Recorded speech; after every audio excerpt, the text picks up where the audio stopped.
L'amour ne connaît pas la distance. L'amour, sincère et durable, ne connaît aucune limite, aucune barrière. Seuls nous, êtres humains, posons des barrières pour éviter de souffrir à nouveau, de la tristesse, en tout cas ne plus se mettre dans des répétitions de schémas. Ça, c'est la carte qui est tombée pendant que je brassais mes cartes.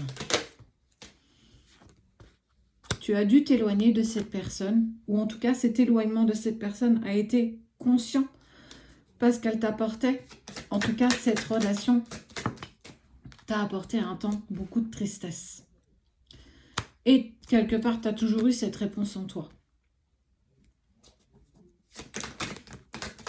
Tu as pris conscience de pourquoi vous en êtes arrivé là. Tu as pris conscience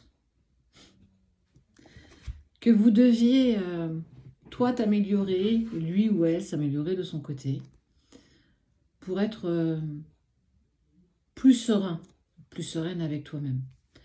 On parle de nettoyage profond. C'est oser aller voir tes parts d'ombre, oser aller voir ce qui ne fonctionne pas correctement chez toi et en toi.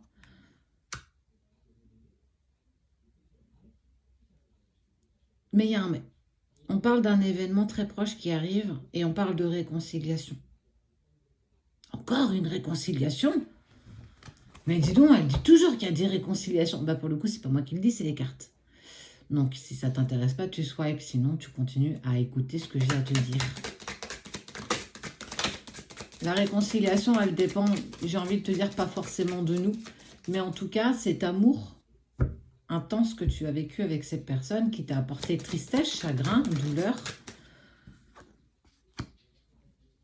Tu avais déjà ces réponses en toi, dans le sens où tu savais que vous étiez plus dans une souffrance perpétuelle et mutuelle que être dans un amour inconditionnel avec un partage ou en gros ce monde de bisounours qui n'existe pas. Tu te leurres si tu penses que vivre une histoire d'amour, elle va être belle du début à la fin. Oui, dans le fond, elle sera belle du début à la fin, mais avec des hauts et des bas, comme tout le monde.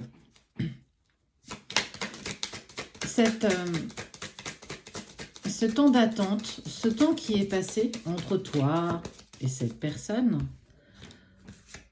vous a permis d'aller voir, alors pour ceux qui ont déjà fait ce travail-là, ou ceux qui souhaitent le faire, bien entendu, tout le monde n'est pas à la même enseigne, d'aller voir son enfant intérieur.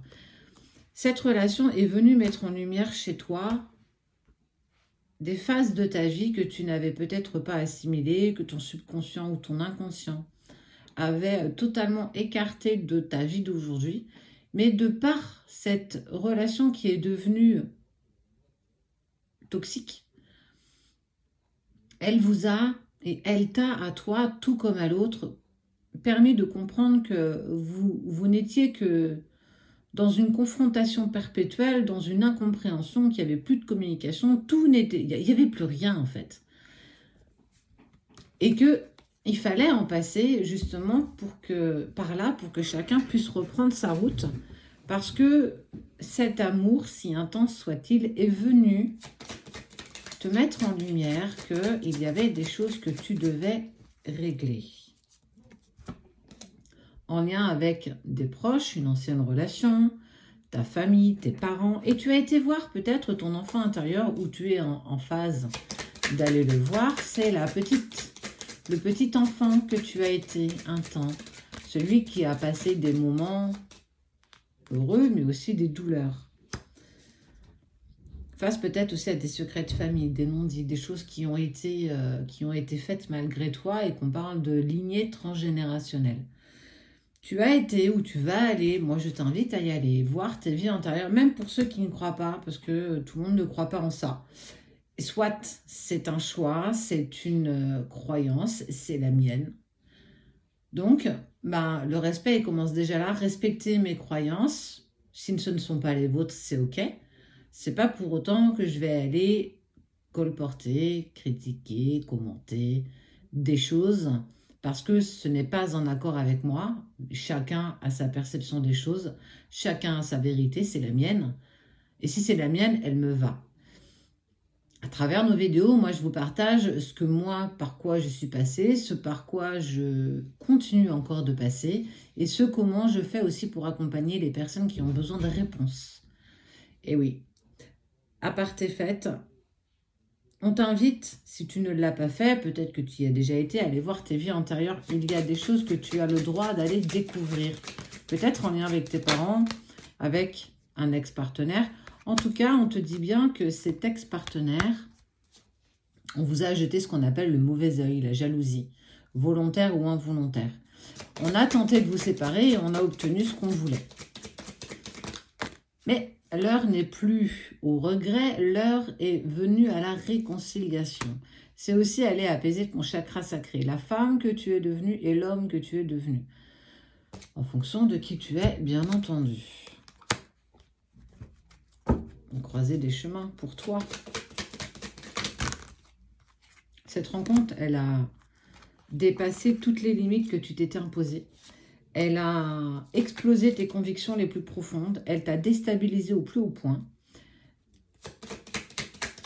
Parce que c'est un être particulier, parce que c'est une personne que tu n'as jamais oubliée, malgré le temps qui est passé. Tu as essayé d'apaiser tes émotions et tes sentiments par le travail, tout comme l'autre. Mais ça y est, on est sur un nettoyage. On n'oublie pas, il y a un nettoyage karmique qui est en train de se faire. Les énergies aussi sont de plus en plus fortes en ce début d'année. Je le ressens fortement. Les messages que j'ai en canalisation concernant le monde, oui, parce que parfois ça ne s'arrête pas qu'à une rencontre d'amour ou aux relations sacrées. J'ai aussi des canalisations concernant tout ce qui peut toucher le monde entier, c'est-à-dire notre planète Terre. Et on voit bien que les choses évoluent. Les âmes s'éveillent de plus en plus, beaucoup plus haut, beaucoup plus fort, et tu fais partie de cela. Et de par cet éveil et cette prise de conscience de ce pourquoi vous êtes ici sur Terre, te permet surtout de te nettoyer en profondeur. Plus tu seras nettoyé, plus tu seras dans cette pureté, plus tu pourras accompagner à ton tour et plus tu amèneras à toi des choses positives dont cette personne dont tu es éperdument amoureuse, amoureux, peu importe ton sexe, j'ai envie de te dire. Sache que tout le travail de fond que tu mets en place aujourd'hui en sera révélateur demain. On te dit que de toute façon, il fallait en passer par cette séparation parce que vous en étiez devenu toxique. Non pas que votre relation l'était, mais que vous étiez trop dans la confrontation perpétuelle émotionnelle et que il a fallu que chacun reprenne sa route. Et on te parle de réharmonisation générale malgré tous les obstacles qu'on vous a mis sur votre route. Les personnes qui n'ont pas voulu vous voir ensemble, vos familles, vos amis, peu importe les personnes, des tierces personnes, si tu étais en triangulaire, exactement. Cet amour est perpétuel malgré le temps qui passe. Cet amour est toujours présent malgré les semaines, les mois, voire pour certains les années qui sont passées. Ça ne parle pas à tout le monde et c'est une certitude, bien entendu. Ça parle aux personnes qui ont accepté de se mettre en action. Action. Acteur de ta vie, créateur de ta vie. Si tu n'es que spectateur, effectivement, ça risque pas de te parler, ça risque pas d'arriver parce que si tu ne bouges pas d'un iota, sache que rien ne tombera tout cru dans ta bouche parce que rien ne fonctionne comme ça. Tout sera fait à la sueur de ton front, mais aussi à l'action et surtout à l'inaction que tu mettras en place pour amener à toi ce qui te revient de droit. Donc pour ceux qui ont accepté ce chemin qui est le leur, qui ont travaillé profondément et qui travaillent encore profondément, parce qu'on le fera jusqu'à notre dernier souffle, pour vous, on parle de réconciliation avec une personne qui vous a été chère. C'est peut-être une personne de 15 ans que tu connais d'il y a 15 ans qui réapparaîtra dans ta vie. Qui sait ? En tout cas, toi et cette personne, vous avez un chemin encore ensemble. Et ce chemin, il est pour demain. Donc, ouvre les yeux et tiens-toi prête.